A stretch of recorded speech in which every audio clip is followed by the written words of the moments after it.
IMF یہ ایک ایسا نام ہے جو پاکستان میں موجود ہر شخص نے لازماً سنا ہی ہوگا۔ پاکستانی میڈیا میں آئے روز IMF کے حوالے سے یہ خبریں چلتی رہتی ہیں کہ IMF سے معاہدہ طے پا گیا، حکومت IMF کا رخ کر رہی ہے۔ اس طرح کی خبریں آپ آئے روز سنتے رہتے ہیں۔ تو آئیے آج ہم جانتے ہیں کہ آخر IMF کیا ہے اور یہ کس طرح کام کرتا ہے، IMF میں کس ملک کی اجارہ داری قائم ہے۔ آج کی ویڈیو میں ہم آپ کو اسی بارے میں معلومات فراہم کریں گے۔ International Monetary Fund has raised 2023 economic outlook for Asia and it seems now Pakistan's IMF deal deadline is nearing and there are no signs of breakers.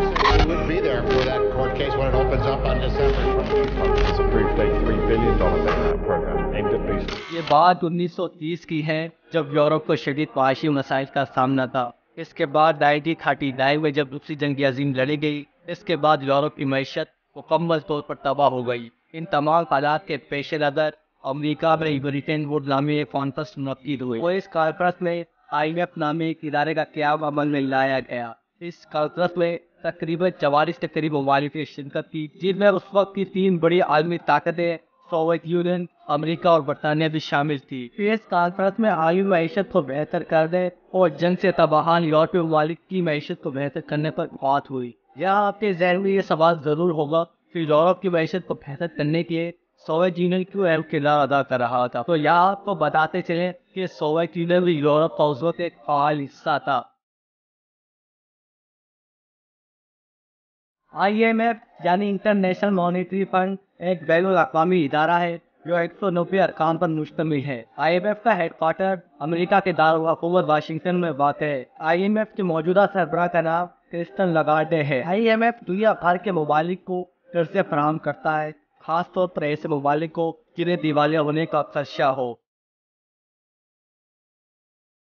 IMF دنیا بھر میں ہونے والی معاشی سرگرمیوں پر کڑی نظر رکھتا ہے۔ اس کے علاوہ معاشی مشکلات کا شکار ملکوں کو قرضے فراہم کرنا بھی IMF کا کام ہے۔ IMF دنیا کو ایک نیا اور پورا اعتماد مالیاتی نظام تشکیل دیتا ہے۔ IMF ان ممالک کی مدد بھی کرتا ہے جو توازن کی ادائیگی کے مسائل کا شکار ہو۔ اس کے علاوہ IMF کا ایک بنیادی مقصد یہ بھی ہے کہ اپنے ارکان ممالک کی زر مبادلہ کی شرح کا صحیح تعین کرنا اور اس سلسلے میں ایک تیز نظام فراہم کرنا شامل ہے۔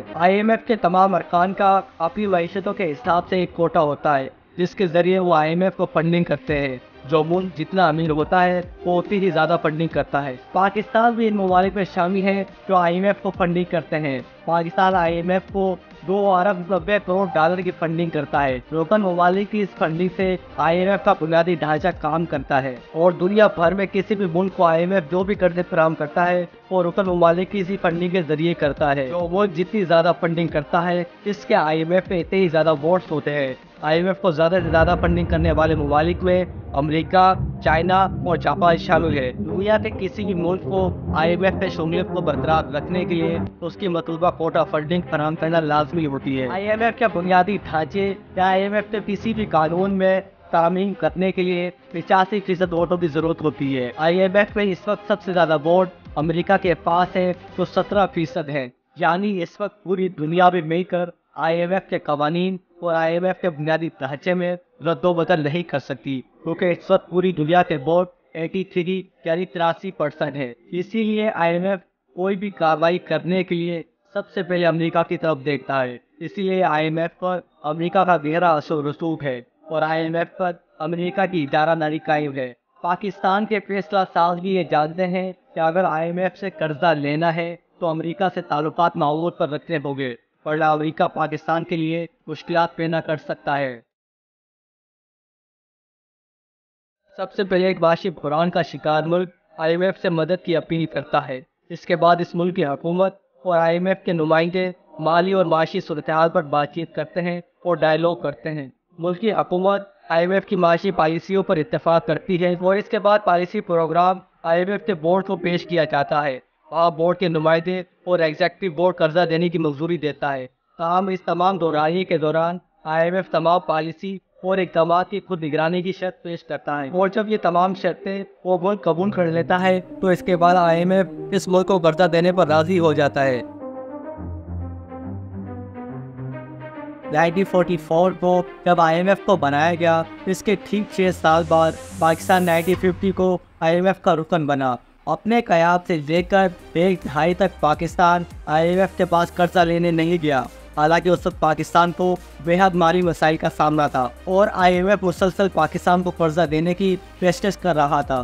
مگر پھر 1958 کو جب پاکستان میں پہلا مارشل لا لگا اور ایوب خان پاکستان کے صدر بنے تو پاکستان پہلی مرتبہ IMF کے پاس گیا۔ پاکستان نے جو پہلی مرتبہ IMF سے قرضہ لیا وہ $2.5 کروڑ پر مشتمل تھا اور ایوب خان کے دور میں IMF کے پاس جانے کا یہ سلسلہ کبھی نہ ختم ہونے والا سلسلہ بن گیا اور پاکستان اب تک 2023 میں IMF کا انحصار کر رہا ہے اور 1958 سے لے کر آج 2023 تک پاکستان مسلسل IMF کے پاس جا رہا ہے اور IMF پر انحصار کر رہا ہے۔ IMF کو اکثر تنقید کا سامنا بھی کرنا پڑتا ہے کہ وہ جن ملکوں کو قرضے فراہم کرتا ہے ان ملکوں کے حالات بہتر ہونے کے بجائے مزید بدتر ہو جاتے ہیں۔ تو آخر کیا وجہ ہے کہ IMF کو اس قدر شدید تنقید کا سامنا کرنا پڑتا ہے؟ IMF قرضہ لینے والے ممالک پر سخت شرائط عائد کرتا ہے جس سے ایک ممالک کے معاشی بحران ختم ہونے کے بجائے مزید بڑھ جاتے ہیں۔ دنیا بھر میں IMF کا کردار ایک پولیس جیسا ہے اور اسی وجہ سے IMF پر شدید تنقید بھی کی جاتی ہے۔ تو آئیے سب سے پہلے ہم یہ جانتے ہیں کہ وہ کون سی شرائط ہے جن سے قرضہ لینے والے ممالک کے معاشی حالات مزید بدتر ہو جاتے ہیں۔ سب سے پہلے IMF یہ کہتا ہے کہ سود کی شرح میں اضافہ کیا جائے جس سے ملکوں میں غربت مزید بڑھ جاتی ہے۔ IMF یہ مطالبہ بھی کرتا ہے کہ اپنے قومی اداروں کی زیادہ سے زیادہ نجکاری کی جائے جس سے ملک کی اثاثے غیر ملکوں کے ہاتھوں میں چلے جاتے ہیں اور ملک کو نقصان پہنچتا ہے۔ IMF کی ایک شرط یہ بھی ہے کہ بین الاقوامی بینکوں اور دیگر اداروں کو زیادہ سے زیادہ آزادی دی جائے، اس سے ملکی صنعتی نظام مکمل طور پر بیٹھ جاتا ہے اور مفلوج ہو جاتا ہے اور غیر ملکی ادارے ترقی کرتے ہیں۔ بیرونی سرمایہ کاری کے لیے ان پر عائد پابندیاں ہٹائی جائے جس سے اسٹاک مارکیٹ غیر مستحکم ہو جاتی ہے۔ پاکستان اب تک IMF کے پاس 23 مرتبہ جا چکا ہے۔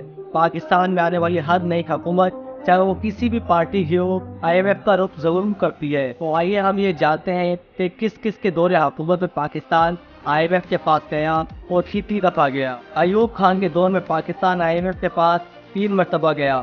ذوالفقار علی بھٹو کے دور میں پاکستان IMF کے پاس 4 مرتبہ، ضیاء الحق کے دور میں 2 مرتبہ اور جب بےنظیر بھٹو پہلی دفعہ وزیر اعظم بنی اس وقت پاکستان 2 مرتبہ IMF کے پاس گیا۔ نواز شریف کے پہلے دور حکومت کے پاکستان 1 مرتبہ، بےنظیر بھٹو کے دوسرے دور حکومت پاکستان 3 مرتبہ، نواز شریف جب دوسری مرتبہ وزیر اعظم بنے تو 2 مرتبہ، مشرف کے دور میں 2 مرتبہ اور آصف علی زرداری کے دور میں پاکستان 1 مرتبہ IMF کے پاس گیا۔ مسلم لیگ نون کے 2013 سے لے کر 2018 کے دور میں 1 اور PTI کے دور میں 1 مرتبہ اور پھر جب عمران خان کو تحریک عدم اعتماد کے نتیجے میں اقتدار سے بے دخل کیا گیا تو ملک کی معاشی حالات ایک بار پھر بگڑ گئے اور پاکستان کو 1 مرتبہ پھر سے IMF کا رخ کرنا پڑا۔ مگر اس مرتبہ IMF کی شرائط بہت زیادہ سخت تھی کیونکہ ملک سیاسی عدم استحکام کا شکار تھا اور پھر 10 ماہ کے مذاکرات کے بعد ملا کے پاکستان کو 2023 میں 1 مرتبہ پھر سے IMF کی قرضے کی منظوری ملی۔ معاشی بحران کا شکار ملک کے لیے سب سے آخر امید IMF ہی ہوتی ہے، مگر اس بات کا اندازہ لگانا مشکل ہے کہ IMF کے اس قرض سے اس ملک کے حالات بہتر ہوئے یا مزید خراب ہوئے، اور اگر حالات مزید خراب ہوئے تو اس ملک کے پاس دیوالیہ ہونے سے بچنے کے لیے اور معاشی بحران سے نمٹنے کے لیے IMF کے علاوہ کیا متبادل تھا۔ مگر دوست ممالک بھی سب سے پہلے IMF کے پاس جانے کا کہتے ہیں۔